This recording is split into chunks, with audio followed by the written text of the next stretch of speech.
एक समय की बात है। एक गांव में एक मूर्तिकार रहता था।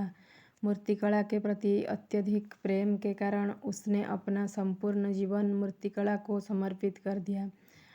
परिणामतः वह इतना पारंगत हो गया कि उसकी बनाई मूर्तियों को देखने वाला उसकी भूरी भूरी प्रशंसा करता था। उसके गांव में ही नहीं बल्कि उसकी कला के चर्चे दूर दूर के नगर और गांव में होने लगे थे।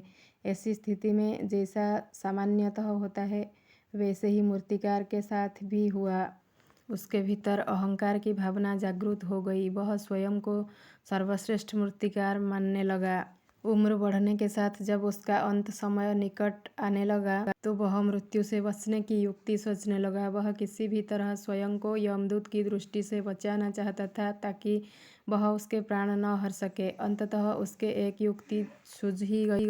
उसने अपनी बेमिसाल मूर्तिकला का प्रदर्शन करते हुए मूर्तियों का निर्माण किया। वे सभी मूर्तियां देखने में हूबहू उसके समान थी। निर्मित होने के पश्चात सभी मूर्तियां इतनी जीवंत प्रतीत होने लगी कि मूर्तियां और मूर्तिकार में कोई अंतर ही न रहा।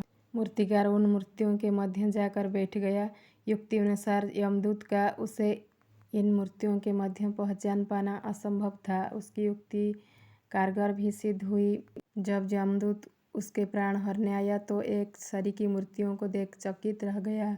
वह उन मूर्तियों में अंतर कर पाने में असमर्थ था, किंतु उसे ज्ञात था कि इन्हीं मूर्तियों के मध्य मूर्तिकार छुपा बैठा था। मूर्तिकार के प्राण हरने के लिए उसकी पहचान आवश्यक थी। उसके प्राण न हर पाने का अर्थ था प्रकृति के नियम के विरुद्ध जाना। प्रकृति के नियम के अनुसार मूर्तिकार का अंत समय आ चुका था। मूर्तिकार की पहचान करने के लिए यमदूत हर मूर्ति को तोड़कर देख सकता था, किंतु वह कला का अपमान नहीं करना चाहता था। इसलिए इस समस्या का उसने एक अलग ही तोड़ निकाला। उसे मूर्तिकार के अहंकार का बोध था, अतः उसके अहंकार पर चोट करते हुए वह बोला, वास्तव में सब मूर्तियाँ कलात्मकता और सौंदर्य का अद्भुत संगम है, किंतु मूर्तिकार एक त्रुटि कर बैठा। यदि वो मेरे सम्मुख होता तो मैं उसे उस त्रुटि से अवगत करा पाता। अपनी मूर्ति में त्रुटि की बात सुन अहंकारी मूर्तिकार का अहंकार जाग गया। उससे रहा गया और झट से अपने स्थान से उठ बैठा और यमदूत से बोला, त्रुटि असंभव। मेरी बनाई मूर्तियाँ सर्वदा त्रुटिहीन होती है। यमदूत की युक्ति काम कर चुकी थी। उसने मूर्तिकार को पकड़ लिया और बोला, बेजान मूर्तियाँ बोल नहीं करती और तुम बोल पड़े। यही तुम्हारी त्रुटि है कि अपनी अहंकार पर तुम्हारा कोई वश नहीं।